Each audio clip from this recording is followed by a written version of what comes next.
À Cuba, il y a des ordinateurs, mais ils ne sont quasiment jamais connectés à Internet. À Cuba, on communique par téléphone, à l'ancienne. Et s'il y a quelques portables, c'est pour jouer, pour téléphoner, mais pas plus.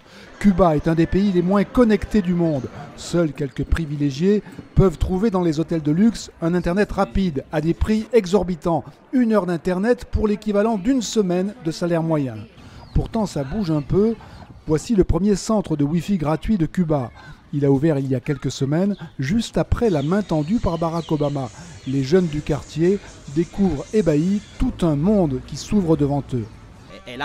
Ici à Cuba, on a une faim immense d'Internet. Ici, les gens peuvent venir et ils peuvent communiquer avec leur famille, qui est à l'étranger grâce aux réseaux sociaux.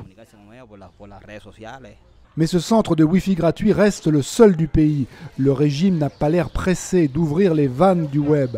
Car la question est de savoir si l'accès à Internet peut précipiter la chute du régime communiste. Raúl Fuentes ne le croit pas, lui qui a monté un business de location de chambres individuelles par Internet. Il y a des pays qui ont un système socialiste, comme la Chine, et ils n'ont pas réussi à l'abattre. La Chine a pourtant l'accès à Internet et accès à toutes les communications, mais ça n'a rien changé, elle reste un pays socialiste. En fait, Cuba observe avec intérêt la main tendue par François Hollande, la main tendue par Barack Obama, mais le pays semble bien décidé à continuer à chercher son propre modèle et à suivre son propre rythme.